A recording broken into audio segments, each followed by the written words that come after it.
Assalamualaikum warahmatullahi wabarakatuh. Selamat pagi anak-anak. Semoga pada pagi hari ini kita semua diberi kesehatan ya. Sebelum kita memulai pembelajaran pada pagi hari ini dengan sangat ceria ini, dengan semangat ini, mari kita berdoa semoga ilmu yang kita pelajari pada pagi hari ini semoga bermanfaat. Berdoa dipersilakan. Berdoa dapat diakhiri. Nah, pada pagi hari ini sedikit berbeda seperti biasanya karena dalam kondisi yang pandemi seperti ini pembelajaran kita dilakukan secara virtual atau jarak jauh ya. Nah, pada pagi hari ini Ibu akan meneruskan pembelajaran yang kita lakukan pada minggu kemarin, yaitu tentang bakteri. Nah, pada minggu kemarin kan tentang bakteri, yaitu pengertian macam-macam bentuk-bentuk bakteri. Nah, pada pertemuan pagi ini kita akan mempelajari nih peran-peran bakteri, baik itu peran positif maupun peran negatif. Nah,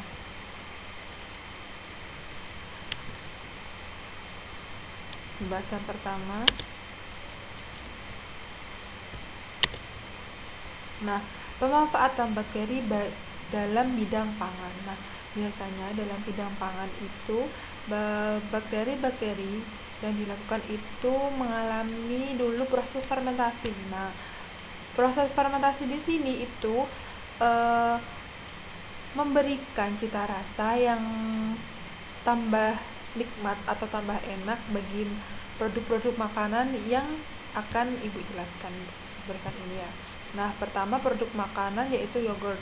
Bahannya apa aja? Nah, susu. Ternyata bakteri yang berperan itu ternyata Lactobacillus bulgarius dan Streptococcus thermophilus. Nah, untuk mentega bahannya sama dengan yogurt, bakterinya berbeda tapi ya, bakterinya ini Streptococcus lactis. Nah, untuk yang ketiga yaitu terasi. Bahan yang digunakan apa? Ikan. Nah, ternyata di dalam terasi juga ada bakteri yang berperan, karena jika terasi itu dibiarkan atau difermentasikan secara lama, nah itu cita rasanya itu akan lebih enak. Nah, itu bakteri apa yang berperan? Yaitu Lactobacillus sp. Sama dengan asinan juga, Lactobacillus juga berperan dalam asinan buah-buahan. Sedangkan pada sosis, bahan yang baku yang digunakan yaitu daging. Nah, bakteri yang berperan yaitu Pediococcus cerevisiae. Nah, di sini bakteri ini pada sosis kok digunakan, Bu? Nah, ternyata bakteri ini digunakan untuk membuat tujuan pertama yaitu membuat si sosis ini enak ya. Nah, tapi juga membuat tahan lama. Nah, selanjutnya yaitu keenam yaitu kefir dengan bahan baku susu. Nah, bakteri yang berperan apa? Yang berperan yaitu Lactobacillus bulgarius dan Streptococcus lactis. Selanjutnya yaitu pemanfaatan bakteri dalam bidang kesehatan. Nah, pada bidang kesehatan ini ternyata bakteri juga memberikan manfaat yang sangat luar biasa. Apa bu manfaatnya? Nah, ternyata bakteri itu mengandung zat antibiotik yang merupakan zat yang dihasilkan oleh mikroorganisme yang mempunyai daya hambat terhadap kegiatan mikroorganisme lainnya. Nah, biasanya ini bakteri yang memiliki kemampuan khusus. Nah, ternyata senyawa antioksidan ini digunakan dalam penyembuhan suatu penyakit. Nah, beberapa penyakit yang dihasilkan atau antibiotik yaitu seperti yang dipaparkan di PPT yaitu Streptomyces griseus, yaitu menghasilkan antibiotik streptomycin. Nah, streptomycin selanjutnya yaitu Streptomyces aureus menghasilkan antibiotik tetrasilin. Selanjutnya yaitu Streptomycin venezuelae menghasilkan antibiotik Coramipenicol. Selanjutnya yaitu Penicillium menghasilkan antibiotik penisilin. Selanjutnya yaitu Bacillus polymyxa menghasilkan antibiotik polymyxa. Nah, di sini ternyata produk-produk antibiotik yang digunakan ini hanya untuk membasmi bakteri lain, bukan untuk virus. Nah, kalau pandemi sekarang kan ditimbulkan atau disebabkan oleh virus. Nah, ternyata tidak bisa dilakukan oleh antibiotik ini, tapi untuk pencegahan dan untuk pelindungan kita terhadap virus atau bakteri-bakteri lain. Nah, antibiotik ini bisa digunakan untuk meningkatkan atau menjaga imunitas kita. Selanjutnya yaitu bakteri yang merugikan sebagai berikut. Nah, ternyata bakteri juga merugikan nih bagi kita. Seperti yang Ibu contohkan pada minggu kemarin, bahwasanya bakteri bukan hanya bakteri yang ada di tangan ini, banyak sekali ya.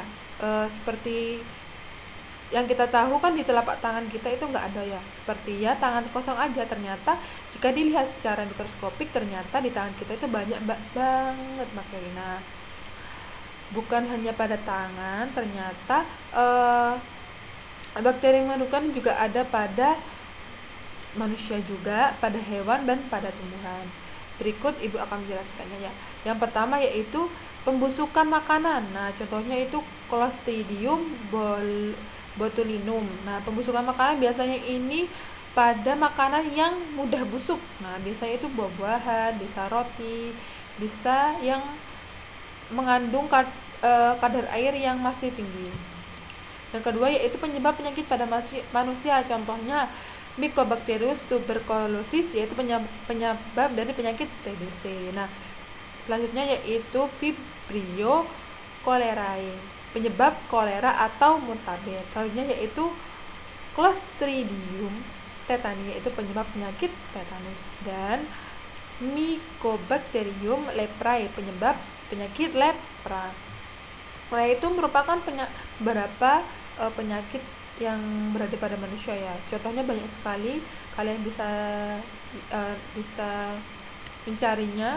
Nanti Ibu akan memberikan tugas ya. Selanjutnya yaitu ketiga, yaitu penyebab penyakit pada hewan.